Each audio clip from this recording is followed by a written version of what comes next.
Now on to restaurants. Today we learned that 1/3 of restaurants are losing money. That's sad. That's really sad. 1/3 of restaurants are operating at a loss.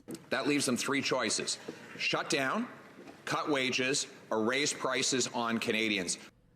We all care about our restaurants, so much part of Canadian life. Will the government reverse the carbon taxes and the inflationary increases to interest rates that are forcing our restaurants to go under and costing waitresses and servers their jobs?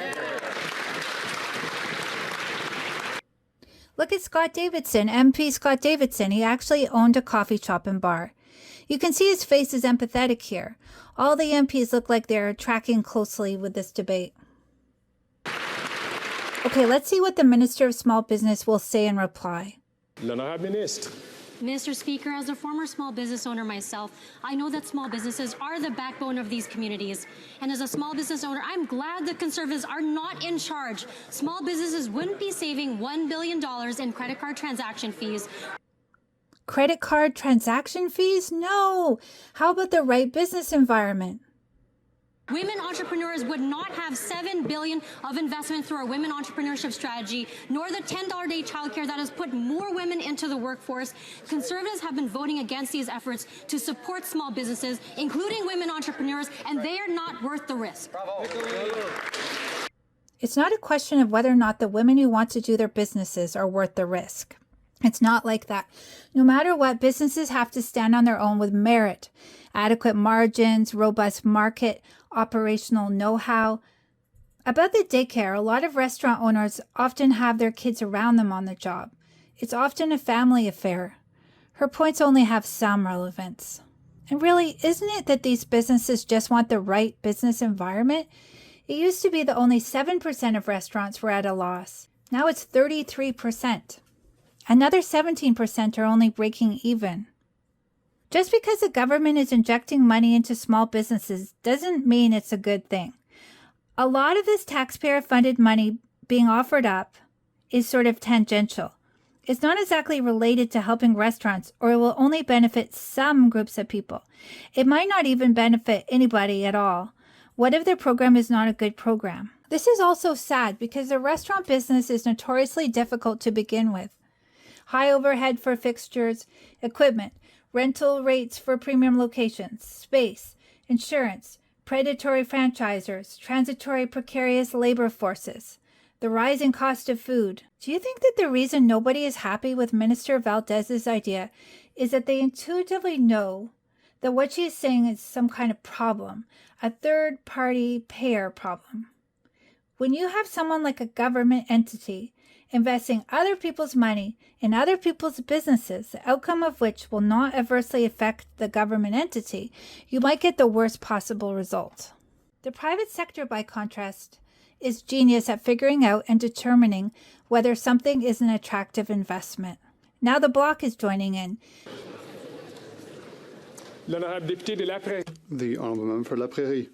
Mr. Speaker, 250,000 businesses risk going out of business as early as 2024 if the government does not postpone repayment of the emergency account loans. Making good points about the loans during lockdown.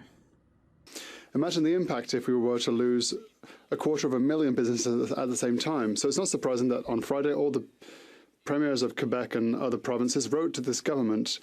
They demanded a one-year postponement of the repayment deadline for our businesses without losing the non-repayable part. The premiers are unanimous. The premiers are responsible. Will the government respect their request? It seems in this case that Pierre and Alain Terrien really know what businesses really want. They seem in touch. Good job. The Honourable Minister. Monsieur le Président. Mr. Speaker, we offer extra flexibility for small businesses to repay their loans, which includes a full 1-year extension. The government caused these problems in the first place with the lockdowns. This is a real mess. More flexibility for repayment modalities, which constitutes an approach that is balanced and fiscally responsible. We continue to listen to small businesses throughout the country. The Honourable Member for Peril. Mr. Speaker, once again, this government can't see beyond the end of its nose. That's not what businesses are asking for.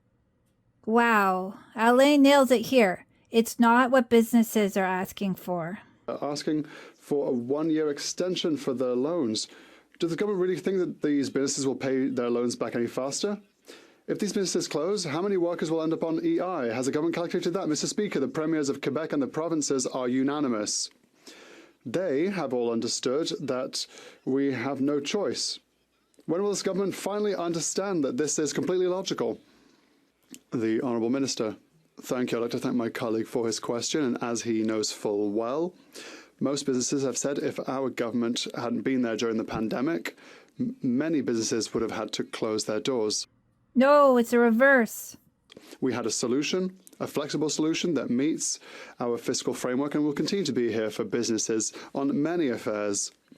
We have made historic investments in businesses in Quebec and will continue to do so. Another day in the House of Commons.